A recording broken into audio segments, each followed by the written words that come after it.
Welcome back. Right now, we are talking about a slam dance film called A Tiny Ripple of Hope. Here to join us is the director of this film, Jason Polevoi. Thank you so much, Jason, for being with us here on Park City Television. Thank you for having me. I wish I could be in Park City. We absolutely wish you could too. We miss seeing people here, but grateful that we can connect through the screen. Tell me about this incredibly inspiring film. This is a film that was over 4 years in the making. I originally met Jahmal Cole, who's the subject of the film, because I was personally a fan of his mission here in Chicago. And that was, in a nutshell, to make a more interconnected community for both the teens in his program and for people across the city. And so I booked him for a show that I was producing here in Chicago, and we got to talking. And I suggested that I follow him and some of the students in his program for a little while, and make a documentary about them. And that turned into about 3 years of filming and a year plus of post production. And that's where we're at right now. We're premiering at Slamdance on February 12th. So I'm curious a little bit about timing, of course, with all of the events of this past year. When did you stop filming? When did you start editing? And how did that affect what you were filming? Yeah, that was tough because we were done already by the sort of all of the events of 2020. And Jamal was at the forefront of the protests here in Chicago over the summer after the George Floyd murder. He was a real leader in terms of the coronavirus response. And we, at that point, were basically done editing the film. We certainly were about a year plus removed from actually filming with Jamal. So we had to evaluate whether or not we wanted to change the story altogether. And we determined that the story that we tell in the film, which is about a man struggling to make a difference in his community, was just as, if not more important than the successes of that man in that community. We focus on the year that we did because it was an incredibly formative year for Jamal. I mean, we're talking about a year in which he has incredible success, and a year in which he experiences unimaginable loss. And that felt just as important as seeing him leading a march in his neighborhood, or seeing him asking people to wear masks.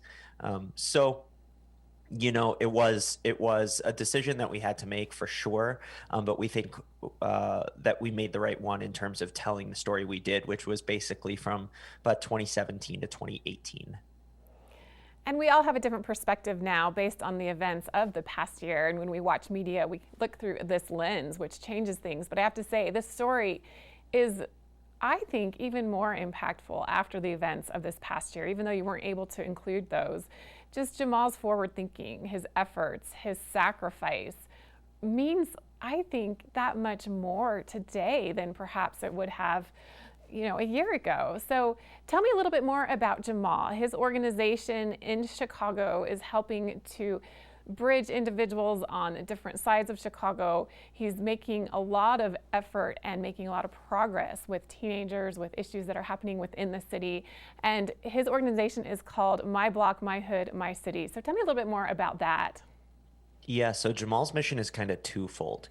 The first part of it is that he has this after school program for teenagers on the south and west sides of Chicago.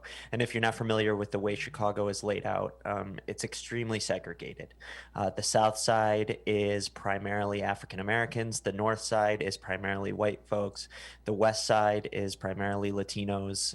There's a little bit of mixture as you kind of go southwest or northwest, but for the most part, people stay in their own neighborhoods here, and the divestment on the south and west sides is really is decades in the making, and a lot of the kids that live in those south and west side neighborhoods never leave their block. Some never leave their street. Jamal will take them to Lake Michigan and they'll say, "What ocean is that? I didn't know we had beaches here." Or, they can see the Sears Tower from their backyard, but they've never been there. And they don't even really know how, even though it would be a short, 20-minute train ride away.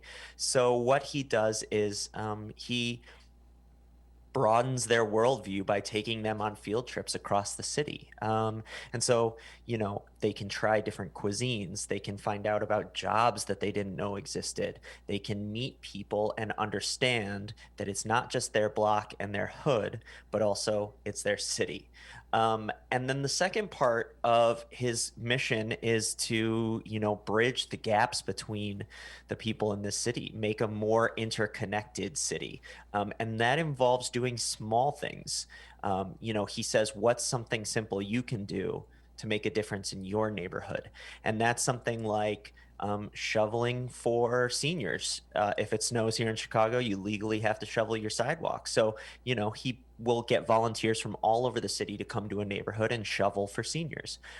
In my neighborhood, personally, over the summer, we had a tornado that ripped right in front of my street, literally right down my street. It was, destruction on a level that I had never seen before. And he rallied volunteers from all over the city to come and help clean up my neighborhood.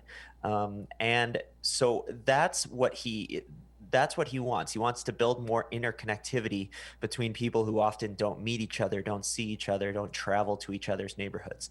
And through that, we'll start to break down the decades of segregation and systemic racism in Chicago.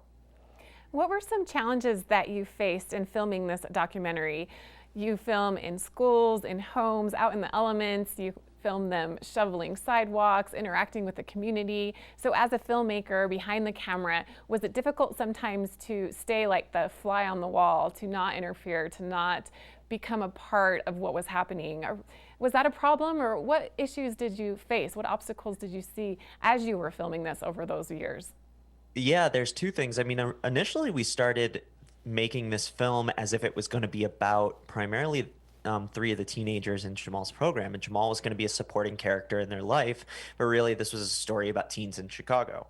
And what we quickly realized is that the teens that we were featuring were awesome, amazing kids, but they were teenagers, and they'd say, "We've already gotten into 5 colleges," and I would say, "Well, why didn't you call me so that we could come film you guys opening up your college acceptance letters?" Which is this, they're teenagers, and so we made a bit of a pivot, and I think ultimately it was the right choice. The teenagers are still featured in the film, and they're great kids and they've gone on to amazing things, but Jamal is really the story. And then the other part of it is, and Jamal would tell you this, that, he was hard to break down. He was putting on a performance because he wanted to portray a certain person, a certain type of person, a certain personality. And it took a long time to get him to the point where he was willing to be open and share all of those sort of raw emotions that we see in the second half of the film. So it was difficult to get to that point, but that's what you have to do as a documentary filmmaker when you're building that relationship with your subject. I mean, it's very difficult to start day one and get totally open honesty. You got to work towards that.